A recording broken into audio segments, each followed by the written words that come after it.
আমার এখানে যারা সহকর্মীরা ছিল এরা বুদ্ধি খাটিয়ে একটা হেলমেট দুটো হেলমেট জোগাড় করে রেখেছিল, বললো দাদা এটা মাথায় পড়ে নিন।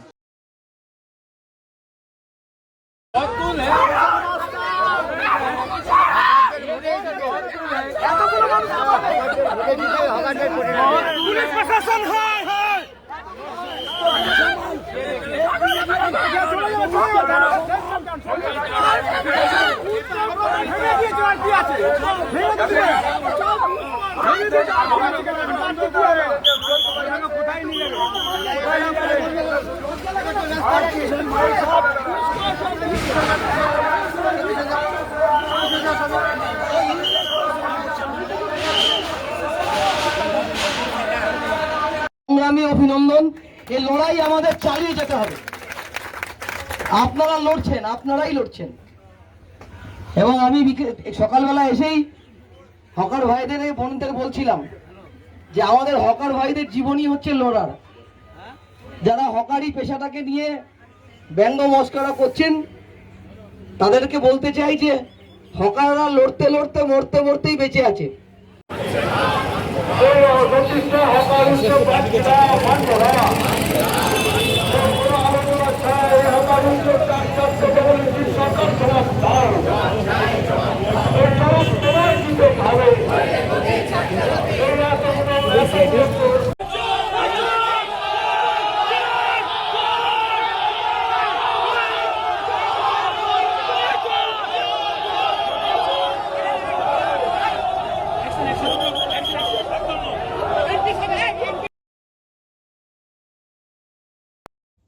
নমস্কার, আমি কবির। আপনারা দেখলেন গতকাল থেকে আমরা একটা যেন স্বপ্নের ঘোরের মধ্যে রয়েছি। এও কি সম্ভব? অভিষেক বন্দ্যোপাধ্যায়, মমতা বন্দ্যোপাধ্যায়, পাওয়ার হাউস শব্দটাকে যদি ডিকশনারিতে সরিয়ে দিয়ে অভিষেক বন্দ্যোপাধ্যায়ের নাম, মমতা বন্দ্যোপাধ্যায়ের নাম সেখানে বসিয়ে দেওয়া হয় তাহলেও বোধহয় অত্যুক্তি হবে না। কে অভিষেক বন্দ্যোপাধ্যায়? মমতা বন্দ্যোপাধ্যায়ের তো একটা রাজনীতি আছে। আপনি তার পক্ষে থাকতে পারেন, তার বিপক্ষে থাকতে পারেন, কিন্তু তার দীর্ঘ রাজনৈতিক ইতিহাস রয়েছে, লড়াই রয়েছে, আন্দোলন রয়েছে, সংগ্রাম রয়েছে। যদিও কোনো দিশা নেই, দিশা ছিল না, যার জন্য আজকে তার এবং তার দলের এই অবস্থা, ছত্রভঙ্গ অবস্থা। কিন্তু প্রশ্ন হচ্ছে অভিষেক বন্দ্যোপাধ্যায় কে? কি তার যোগ্যতা মমতা বন্দ্যোপাধ্যায়ের কোট আনকোট ভাইপো হওয়া ছাড়া? অসহনীয় উদ্ধত্ত, অসহনীয় অহমিকা, কোনো ধরনের কোনো রাজনৈতিক ইতিহাস, কলেজে রাজনীতি না করা, পাড়ায় রাজনীতি না করা একজন মানুষ যদি ক্ষমতার শীর্ষে গিয়ে বসেন তাহলে তার পতন এভাবেই হয়। পতনের শব্দ থাকে না, ইতিহাস থাকে। আমরা শব্দহীন পতন দেখেছি, আমরা লিখে রাখার মতো ইতিহাসকে দেখছি। এখন প্রশ্ন হচ্ছে, এই নিয়ে কোনো সেন্সেশনালাইজ করার চেষ্টা করব না। অভিষেক বন্দ্যোপাধ্যায়ের বিরুদ্ধে যে ভয়ঙ্কর অভিযোগ রয়েছে, কি অভিযোগ তার বিরুদ্ধে নেই? একজন 38 বছরের মানুষ, জীবনের শ্রেষ্ঠ সময় তার সমাজকে দেওয়ার, তার যৌবন, তিনি কি করলেন? তিনি দুর্নীতি করলেন, তার বিরুদ্ধে অভিযোগ দুর্নীতি, সীমাহীন দুর্নীতি, তার বিরুদ্ধে মূল অভিযোগ সীমাহীন দুর্নীতি এবং আরও নানাবিধ। এখন প্রশ্ন হচ্ছে, এই যে আউটবার্স্ট, এই যে আউটরেজ, এটা প্রাথমিক যে ধাক্কাটা, প্রাথমিক যে একটা শক, সেটা কাটিয়ে ওঠার পর তো আমরা মানুষ, আমাদেরকে যুক্তিতে ফিরতেই হবে। যুক্তি ছাড়া মুক্তির কোনো উপায় তো নেই। সেই জায়গায় দাঁড়িয়ে কয়েকটা সঙ্গত প্রশ্ন ওঠে। আপনারা দেখলেন অভিষেক বন্দ্যোপাধ্যায় নিজে মুখে বললেন, আমার সহকর্মীরা হেলমেট জোগাড় করে রেখেছিল, ক্রিকেট খেলার হেলমেট। কেন?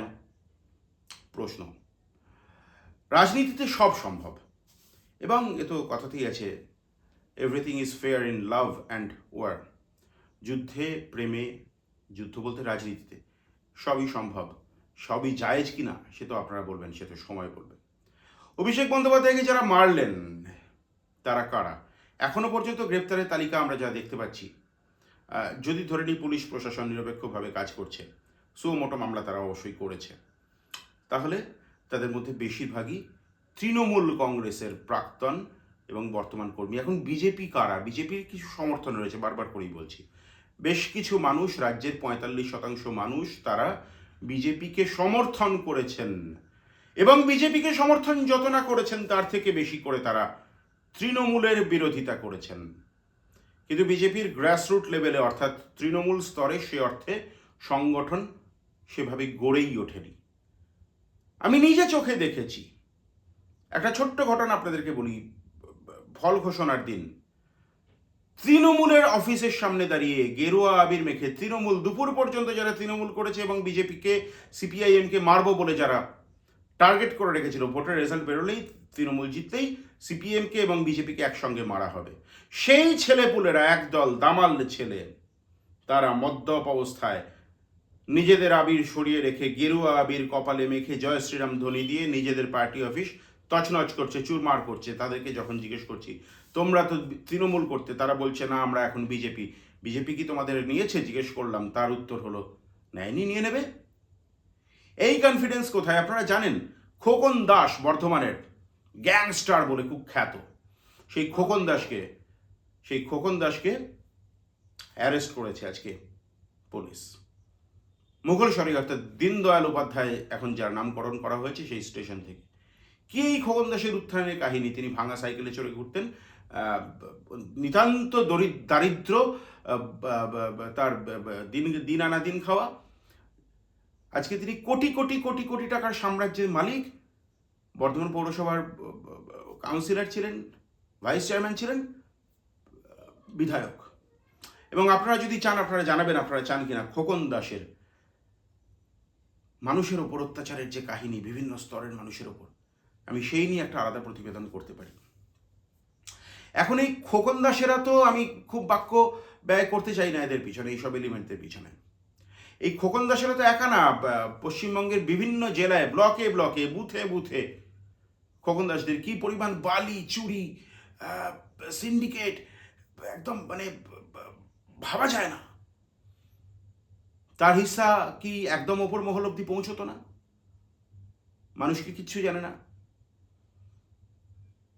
এখন অভিষেক বন্দ্যোপাধ্যায়, দেখুন এই পরিণতি। অভিষেক বন্দ্যোপাধ্যায়, অনেকে বলছেন যে গতকাল কুণাল ঘোষ বলেছেন। কুণাল ঘোষ সম্পর্কে আপনার বক্তব্য থাকতে পারে। কুণাল ঘোষ কে আপনি পছন্দ করতে পারেন, আপনি অপছন্দ করতে পারেন, অনেক মানুষ তাকে অপছন্দ করেন, তাকে গালমন্দ করেন, কিন্তু একটা বিষয় তো স্বীকার করতেই হবে যে তিনি এখনো পর্যন্ত দৃশ্যত অন্তত দলবদল করেননি। তিনি তৃণমূল কংগ্রেস হেরে যাওয়ার পরেও তৃণমূল কংগ্রেসের মধ্যেই আছেন, এবং আভ্যন্তরীণ, তাকে বাইরের লড়াই যেমন করতে হয়েছে, সামাজিক লড়াই যেমন করতে হয়েছে, আভ্যন্তরীণ লড়াই তার মতো করে বোধহয় অন্য কাউকে করতে হয়নি। সেই কুণাল ঘোষ তিনি বলছেন অভিষেকের পুনর্জন্ম হলো, এবং অনেকে বলছেন এই কথা, আমি যে কথা আগে বলছিলাম যে সব কিছুই ফেয়ার, কিন্তু জায়েজ কিনা সেটা আপনারা বলবেন, সময় বলবে। হারিয়ে যাওয়া জনসমর্থনকে ফিরে পেতে, ভিকটিম কার্ড প্লে করতে, সিম্প্যাথি গেইন করতে অভিষেক বন্দ্যোপাধ্যায়কে এই ঘটনা ঘটিয়েছেন? অসম্ভব নয়। আমি ঘটিয়েছেন এই কথা আমি বলতে পারি না, বলছি না, কিন্তু সেটা অসম্ভব নয়। অন্তত আজকে তো দেখা যাচ্ছে যে যারা তৃণমূল কংগ্রেসের কর্মী তারাই ধরা পড়েছেন। যদি পুলিশ নিরপেক্ষভাবে তদন্ত করে এগিয়ে নিয়ে গিয়ে থাকে, আমি তাহলে সেক্ষেত্রেই বলবো আমি সে কথা। হেলমেট এলো কোথা থেকে? অভিষেক বন্দ্যোপাধ্যায় আজকে একের পর এক টুইট করছেন।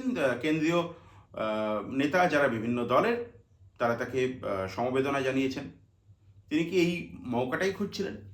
কিন্তু তাহলে কেন বলে বসলেন কাঁচা খেলোয়াড়ের মতো যে হেলমেট জোগাড় করে রেখেছিল? একটু যুক্তি দিয়ে ভাবার চেষ্টা করুন তো। কোনো রাজনৈতিক কর্মসূচিতে আপনারা তো নিশ্চয়ই দেখেছেন, এটা কি সম্ভব? ক্রিকেট খেলার হেলমেট সহকর্মীরা আগে থেকে, আর যদি সেই পরিস্থিতি হতেই পারতো যে হেলমেট পরতে হবে, তাহলে একদিন যাওয়া স্থগিত রাখলেন না কেন? প্রশ্ন উঠছে। অভিষেক বন্দ্যোপাধ্যায়কে এই সুযোগকে কাজে লাগাতে পারবেন? দুদিন আগে যে মমতা বন্দ্যোপাধ্যায়, যে অভিষেক বন্দ্যোপাধ্যায়ের অঙ্গুলি হেলন ছাড়া গাছের পাতা পর্যন্ত নড়ত না, সিংহের শাবক পর্যন্ত জন্ম নিত না, সেই তারা আজকে একের পর এক হসপিটালে, স্বাস্থ্যমন্ত্রী ছিলেন মমতা বন্দ্যোপাধ্যায় স্বয়ং, ঘুরে বেড়াচ্ছেন এবং অ্যাডমিশন নেওয়া হচ্ছে না, ভর্তি নেওয়া হচ্ছে না। কি অদ্ভুত পরিস্থিতি। কিন্তু দিনের শেষে যখন আমাদেরকে যুক্তিতে ফিরতে হয়, আমরা অবশ্যই চাইবো, আমার বিশ্বাস আপনিও চাইবেন, আমি অবশ্যই চাইবো, যে অনেক ক্ষোভ, অনেক হতাশা, অনেক বঞ্চনা সিপিআইএমকে 2008-9 সালের পর থেকে, দেখুন আমি যদি তালিকা করতে চাই তাহলে একটা গোটা পর্ব হয়ে যাবে।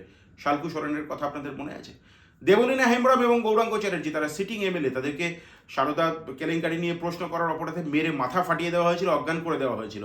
এসএসকেএম এর প্রাথমিক চিকিৎসাটুকু পর্যন্ত হয়নি। সিটিং এমএলএ ইনসাইড হাউস আজকে ফিরে আসছে। সুদীপ্ত গুপ্ত, মমতা বন্দ্যোপাধ্যায় বলেছিলেন পেটি ম্যাটার।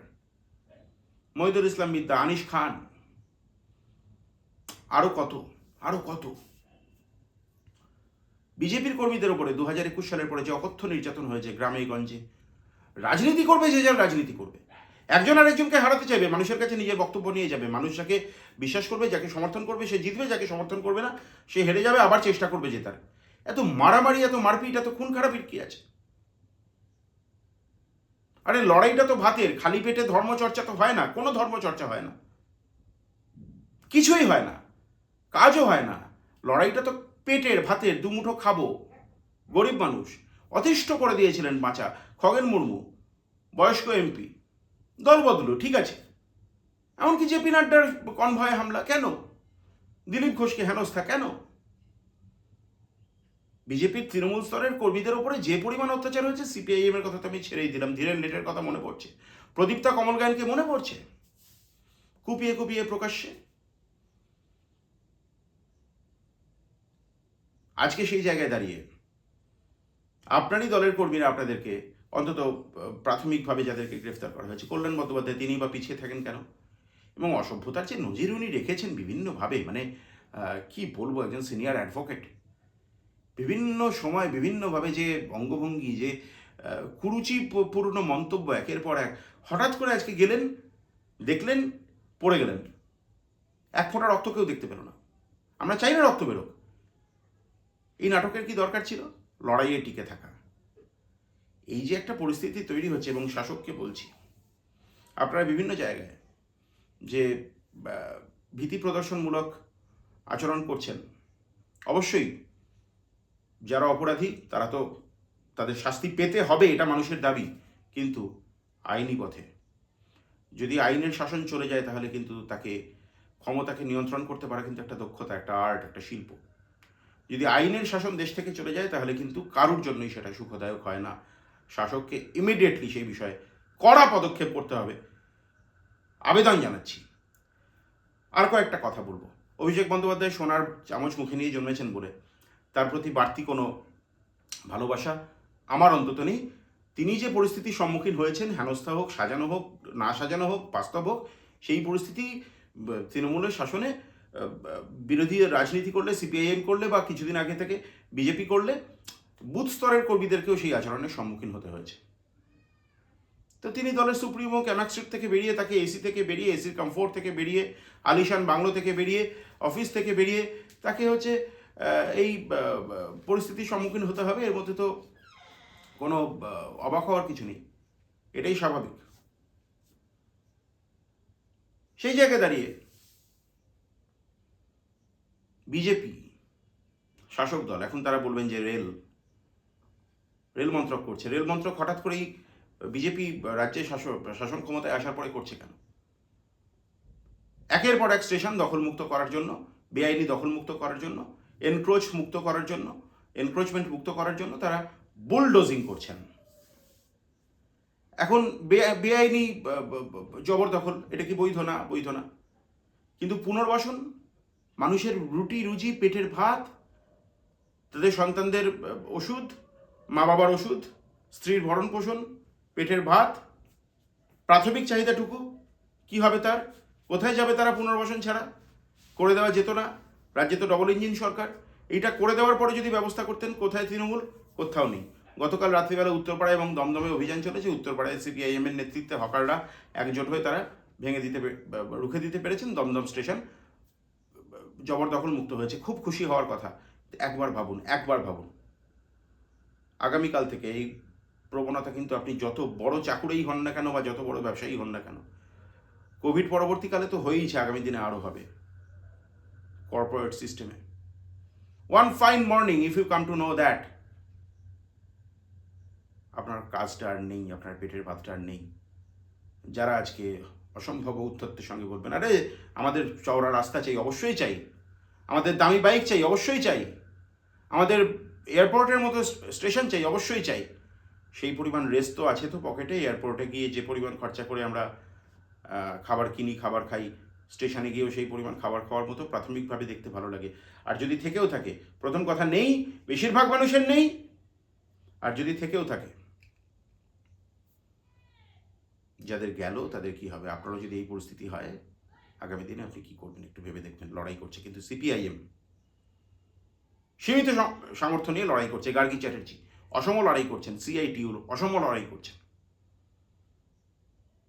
আপনার বক্তব্য জানাবেন, এবং মেন স্ট্রিম মিডিয়ায় এই বুল ডিজিংয়ের দৃশ্য সেভাবে দেখানো হবে না, আমার দায় দেখানোর।